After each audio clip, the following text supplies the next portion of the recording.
Board मास के इस अगले भाग में हम लोग कुछ विशेष प्रकार के प्रश्नों को जानेंगे जो कोष्ठक वाले हैं।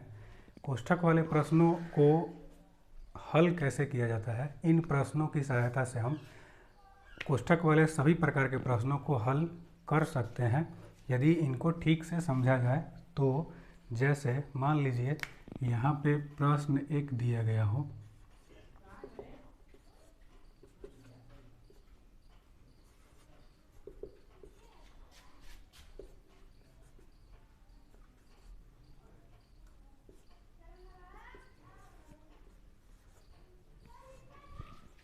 यहाँ पे हमारे सामने एक प्रश्न है जो कोष्ठक वाला प्रश्न है। इस प्रकार के प्रश्नों को हम कैसे हल कर सकते हैं, इसको समझने के लिए हम एक विशेष प्रकार के नियम को पहले ध्यान में रखते हैं। हमें एक नियम ध्यान रखना होता है कि सबसे पहले कोष्ठक वाले जो भी प्रश्न हो उसमें सबसे छोटे कोष्ठ को हम सबसे पहले हटाते हैं, इसके बाद हम उससे बड़े कोष्ठ को हटाते हैं, उसके बाद उससे बड़े कोष्ठ को, इस तरह से सबसे बड़े कोष्ठ को हम सबसे लास्ट में हटाते हैं। तो इस प्रकार के जो भी प्रश्न दिए गए हों उसमें ध्यान रखा जाता है कि यहाँ पे सबसे छोटा कोष्ठ है, तो हम सबसे पहले ये कोशिश करेंगे कि यहाँ पे जो छोटा कोष्ठ दिया गया है इसको हम यहाँ से हटाएं, और इसको यहाँ हटाने के लिए हम क्या करते हैं तो 7 में से 3 माइनस कर देते हैं। 7 में से 3 यदि हम माइनस कर देंगे तो यहाँ पे जो मान बचेगा वो यहाँ पे हो जाएगा 4। यहाँ पे जो मान है उसको हम ऐसे ही लिख देते हैं। तो इस तरह से हम छोटे कोष्ठ को हटा लिए। छोटे कोष्ठ को हटाने के बाद यहाँ पे जो मान प्राप्त हुआ है, अब इसको यदि देखा जाए तो यहाँ पे अब भाग की प्रक्रिया आ रही है इस प्रश्न में। तो हम सबसे पहले क्या करेंगे कि यहाँ पे भाग की प्रक्रिया में, क्योंकि पहले हम बता चुके हैं कि पहले का को हम हटाते हैं, इसके बाद भाग की प्रक्रिया करते हैं, इसके बाद गुणा की प्रक्रिया करते हैं, इसके बाद हम जोड़ या घटाव की प्रक्रिया करते हैं। तो हम सबसे पहले क्या करेंगे कि यहाँ पे भाग की जो प्रक्रिया है इसको सॉल्व करेंगे। यहाँ पे अब केवल मझोला कोष्ठ और बड़ा कोष्ठ बच गया है, तो यहाँ पे हम मझोला कोष्ठ हटाने के लिए पहले यहाँ भाग की प्रक्रिया करेंगे। यदि हम इससे भाग दें तो ये आएगा 2, और 2 में 4 से यदि हम गुणा करेंगे उसके बाद इसमें से 18 जो है वो घटा लेंगे।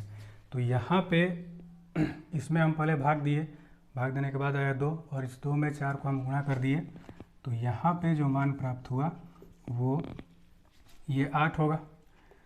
तो यहाँ हो गया 16 माइनस 8 माइनस 18। अब इस प्रकार के प्रश्न में यहाँ पे 2 माइनस दिया गया है, तो यहाँ पे अब हम क्या कर देंगे कि इन दोनों को आपस में जोड़ देंगे।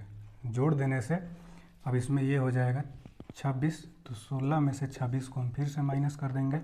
यदि हम 16 में से 26 को घटाएं तो यहाँ पे जो शेष बचता है वो आ जाता है -10। अब यहाँ पे जो -10 प्राप्त हो रहा है उसको अब 9 के साथ हम केवल भाग दे देंगे। तो भाग की प्रक्रिया हमें पता है, यहाँ पे 9 ऊपर हो जाएगा और -10 नीचे हो जाएगा। इस माइनस को हम यहाँ पे भी लिख सकते हैं। इस तरह से कोष्ठक से जुड़े हुए प्रश्नों को हम हल कर सकते हैं आसान तरीके से। अब यहाँ पे एक और उदाहरण हम लेते हैं। मान लीजिए इस प्रश्न में कोष्ठ के साथ यदि यहाँ पे रेकरिंग भी दिया हुआ हो, बार, तो अब इस कंडीशन में रेखा कोष्ठ या बार को हम किस तरह से हल करते हैं, तो आइए इसको हम देखते हैं। यदि इस प्रकार के प्रश्न में कहीं पे रेखा कोष्ठ या बार की कंडीशन आए तो उसको हम सबसे पहले हल कर लेते हैं। यहाँ पे हम भाग की प्रक्रिया पहले कर लेंगे, तो यहाँ बच जाएगा 2, और ये जो प्रक्रिया है इसको हम साथ साथ यहाँ पे कर लेंगे। तो साथ साथ यहाँ पे हम करेंगे तो ये जो मान है वो यहाँ हो जाएगा ये 4, तो 4 में 2 से गुणा कर देंगे तो होगा 8, और 8 में से 18 घट जाएगा, तो ये फिर से वहीं होगा, यहाँ पे होगा 9 भागा ये 26 होगा। 26 में से 16 घटाएंगे तो यहाँ बच जाएगा -10, और इस तरह से यहाँ पे हम लिख सकते हैं 9/10 ये माइनस।